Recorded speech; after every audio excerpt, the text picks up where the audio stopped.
राहुल को इस बात का जरा सा भी अंदाजा नहीं था कि शाम से दिखने वाले रेलवे ट्रैक पर उसकी जिंदगी का सबसे डरावना अनुभव उसका इंतजार कर रहा है।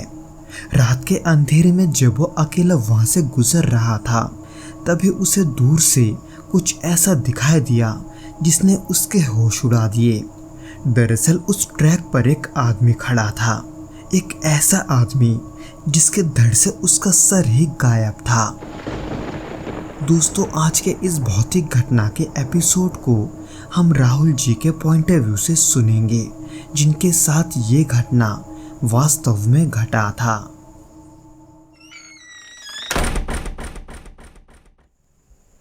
ये साल 2002 की सर्दियों की बात है। उस समय मैं हसनपुर गांव में अपने घर आया हुआ था। मेरा कस्बा समस्तीपुर जिले के करीब पड़ता है और उसी दौरान मुझे अपने एक रिश्तेदार के वहां न्योता पर जाना था। मैं अपने रिश्तेदार के घर शाम के 5-5:30 बजे के करीब पहुंचा और जब वहां से निकला तो देर रात हो चली थी। यही करीब रात के 8:30 या 9 बज चुके थे। गांव से मेरा घर का रास्ता थोड़ा लंबा और घुमावदार था, इसलिए मैंने और ज़्यादा देरी ना करते हुए घर जाना ही सही समझा।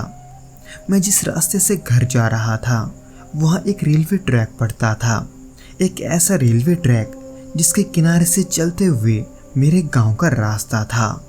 खैर, अब जब बहुत देर हो चुकी थी तो ऐसे में मैंने अपने रिश्तेदारों को अलविदा कहते हुए अपनी पुरानी साइकिल उठाई और धीरे धीरे आगे चल पड़ा। कुछ देर तक साइकिल चलाने के बाद जब मैं अपने रिश्तेदार के गांव से बाहर निकला, तब जाके मुझे वो पटरी दिखा जिसके रास्ते मुझे अपने गांव लौटना था। हवा में ठंडक भरी थी और आसमान में आधा चांद दिख रहा था, जिसकी रोशनी रेल की पटरी पर हल्की हल्की चमक पैदा कर रही थी। शुरू में तो सब कुछ सामान्य लग रहा था। आसपास खेत फैले हुए थे जिसमें हल्की हल्की धुंध उतर आई थी। उसके अलावा दूर दूर तक कोई आवाज़ नहीं था, बस मेरी साइकिल की ही आवाज़ थी जो उस सन्नाटे को तोड़ रही थी। पर फिर ऐसे ही कुछ दूरी तय करने के बाद मुझे अचानक ऐसा एहसास हुआ कि माहौल कुछ अलग सा है। हवा अचानक से और भी ठंडी लगने लगी थी, जैसे किसी ने आसपास का तापमान कम कर दिया हो। मेरे हाथ पांव कांपने लगे थे और सांस लेते वक्त सीलन से गंध आने लगी थी। ये वही गंध थी जो अक्सर पुराने गीले कमरों में आती है, मिट्टी और लोहे की मिली जुली बदबू। लेकिन वहाँ तो सिर्फ खुला मैदान था, तो आखिर ये गंध अचानक वहाँ आ कैसे सकता है, ये मुझे समझ में नहीं आ रहा था। हालांकि मैंने तुरंत उस पर से अपना ध्यान हटाते हुए अपने आगे के रास्ते पर ध्यान दिया, लेकिन ऐसे करते ही कुछ मिनट के बाद ही मुझे ऐसे लगा जैसे पीछे कोई और भी है। पहले तो मैंने सोचा शायद ये मेरे दिमाग का वहम है, लेकिन साइकिल चलाते हुए मैं ये साफ सुन पा रहा था कि पीछे पटरियों के उन पत्थरों पर मुझे किसी के कदमों की हल्की हल्की आवाज़ आई है। इसलिए उस आवाज़ को सुनते ही मैं रुक गया और फिर मैंने अपनी टॉर्च निकाली। पर जब मैंने पीछे रोशनी डाली तो वहाँ कोई नहीं था, सिर्फ सन्नाटा था और खाली ट्रैक थी और उसके दूर तक फैला हुआ खाली मैदान। ये देखकर मुझे बड़ा ही अजीब सा लगा, पर मैंने खुद को समझाया कि शायद से ये मेरे दिमाग के थकान का असर है। लेकिन तभी मेरी नज़र पटरियों के बीच पड़ी। वहाँ मैंने टॉर्च की रोशनी डाली तो मुझे वहाँ कुछ गहरे लाल धब्बे दिखे, जैसे वहाँ किसी का खून गिरा हो। वैसे धब्बे वहाँ बहुत सारे थे और वो धब्बे थोड़े सूखे सूखे लग रहे थे। हालांकि मैंने सोचा कि शायद ये किसी जानवर का खून होगा जो किसी ट्रेन से कुचल गया होगा, और यही सोचते हुए मैं फिर से आगे बढ़ गया। फिर उसके करीब 2 या 3 मिनट के बाद मेरे साथ एक बहुत ही अजीब चीज़ हुआ। मैं साइकिल चलाते हुए आगे बढ़ ही रहा था कि तभी मुझे अपने पीछे से ट्रेन की आने की आवाज़ सुनाई दी। ट्रेन की सीटी भी बजी, जिसे मैंने साफ सुना था। उस आवाज़ को सुनकर मुझे लगा अब वो ट्रेन मेरे करीब से कुछ ही देर में गुजर जाएगी।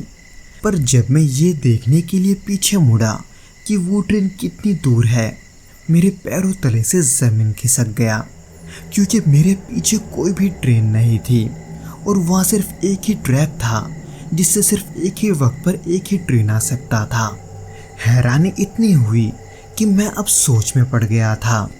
अब हालत ऐसे हो रहे थे कि अब धीरे धीरे मुझे एक अजीब सी घबराहट भी महसूस हो रही थी। इसलिए ज़्यादा ना सोचते हुए मैं अपने साइकिल पर बैठा और फिर से आगे बढ़ने लगा। मैंने कुछ ही पैडल मारा ही था कि तब एक बहुत ही ज़ोर का आवाज़ हुआ।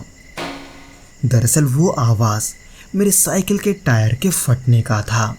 हालांकि मेरी साइकिल पुरानी थी, इसलिए उसका टायर फटना कोई हैरानी की बात नहीं थी। पर असल में जो हैरानी की बात थी वो मेरे सामने था। दरअसल मेरे बाईं ओर की पटरी के तरफ, यानी कि मुझसे यही कोई 20-25 फीट के दूरी पर मुझे एक आदमी खड़ा दिखा, जो पटरी के उस तरफ खड़ा था। वो मुझे चांद की रोशनी में साफ दिखाई दे रहा था, पर उसका जो गर्दन था वो उसके धड़ पर ही नहीं था। ये देखकर घबराहट के मारे मेरे पैरों तले से ज़मीन खिसक गया। मैं समझ नहीं पा रहा था कि मैं अपने आँखों से क्या देख रहा हूँ, कि ये सच है या मेरा वहम। ये बात भी मेरे पल्ले नहीं पड़ रहा था। जब तक ये मुझे समझ में आने लगा कि ये सब असलियत है, तब तक मुझे और भी डर लगने लगा था, क्योंकि जब मैंने अपने पैरों के पास देखा तो मेरे साइकिल का टायर फटा हुआ था। तो आखिर मैं वहाँ से जाऊँ कैसे, इसी बात को लेकर मैं अब सोच में पड़ गया था। पर एक और झलक उस बिना सिर वाले आदमी को देखने के बाद मुझसे वहाँ और रहा नहीं गया, बल्कि मैं अपने उसी साइकिल पर बैठते हुए जैसे तैसे पैडल मारकर आगे बढ़ने लगा। मुझे अब इस बात की परवाह नहीं थी कि किस टायर में हवा है और किस में नहीं है। मैं बस टेढ़ा मेढ़ा साइकिल चलाते हुए वहाँ से भागने की कोशिश कर रहा था। हालांकि उस दौरान मैं कई बार गिरा भी, पर मैंने पीछे मुड़कर नहीं देखा। घबराहट और डर इतना था कि मुझे तब एक एक पल घंटों के बराबर लग रहा था। इसलिए मैं जैसे तैसे बिना रुके जितना तेज हो सके वहाँ से भागने की कोशिश कर रहा था। हालांकि ठंड बहुत थी, पर न जाने कैसे मेरा शरीर पसीने से भीगने लगा था। पर मैं फिर भी नहीं रुका, और तब तक नहीं रुका जब तक कि मैं अपने गांव की सरहद के अंदर तक नहीं पहुंच गया।